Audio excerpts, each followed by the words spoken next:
2% ऊपर है at this point in time. गावा साहब, इन स्टॉक्स में कुछ तेजी करने का रुख बनाए? आरईसी तो अच्छा लगता है मुझे बिल्कुल, और सुबह पावर ग्रिड में भी एक तेजी नजर आ रही थी।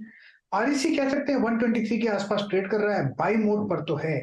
121 का स्टॉप लगाना चाहिए, ऑन द अपसाइड 126 पॉसिबल है आरईसी भी। यस ओके, चलिए अब एक काम करते हैं, अब हमारे अगले एक्सपर्ट को जोड़ते हैं। बिग मार्केट वॉइसेस में हमारे साथ क्वेस्ट इन्वेस्टमेंट एडवाइजर्स के सीईओ अनिरुद्ध सरकार जुड़ गए हैं। Anirudh, good afternoon. पहला सवाल, इन्फोसिस में क्या करें अब इतनी बड़ी डिक्लाइन के बाद? 19 times price to earnings. Hi Anuj, see I think आज के दिन में अगर आप देखेंगे जो प्राइस फॉल हुआ है in case of Infosys, I think ये टोटली अनएक्सपेक्टेड था फॉर एवरीवन। पिछले हफ्ते अगर आप किसी से भी बात करते, कोई नहीं बोलता कि आपको इन्फोसिस 19 टाइम्स अर्निंग्स पे आपको मिलेगा अगले हफ्ते।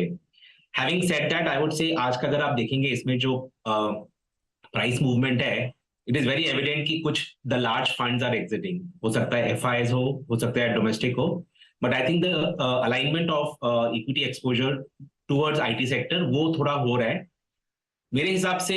अगर कोई इन्वेस्टर है जो शॉर्ट टर्म के लिए देख रहा है, डेफिनेटली ही शुड वेट।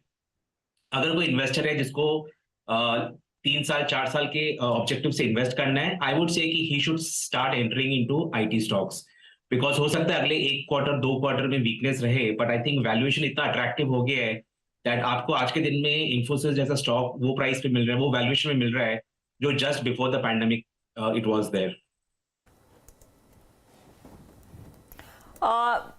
तो फिर आपको क्या लग रहा है, will the situation worsen Anirudh? And अगर फंड्स का अच्छा खासा एक्सपोजर रहा है स्पेशली इन्फी जैसे स्टॉक्स में, क्या उनकी तरफ से वो बिकवाली आती हुई दिखाई देगी? और are they gonna look at this as an opportunity for a longer term, maybe perhaps another decade?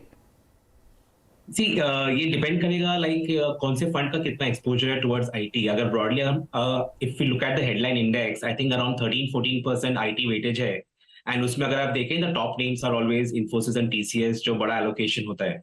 अगर आप किसी भी पोर्टफोलियो का कॉम्पोजिशन देख ले फॉर आईटी एक्सपोजर, बहुत कम ऐसे आपको पोर्टफोलियोज मिलेंगे जहां पे mid cap IT and small cap IT is the major chunk. Mostly to play safe, Infosys and TCS का बड़ा एलोकेशन होता है।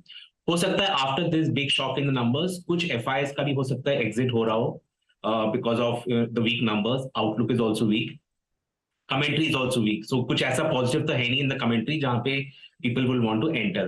But having said that, I will say कि ये एक अच्छा मौका है for anyone who is looking from a medium to long term, जहां पे he starts buying into the names like Infosys. Having said that, अगर किसी को 100 रुपीज इन्वेस्ट करना है इन्फोसिस में, आई विल से कि पूरा आज मत डालिए, थोड़ा सा आज डालिए 25-30%। बैलेंस आपको अगले 2-3 महीने में डेफिनेटली आपको चांस मिलेगा where in you can enter at a better price also. Okay, अब सिंस आईटी की बात ही चल रही है, इस आर्ग्यूमेंट को फिनिश करते हैं फिर। मिड कैप आईटी में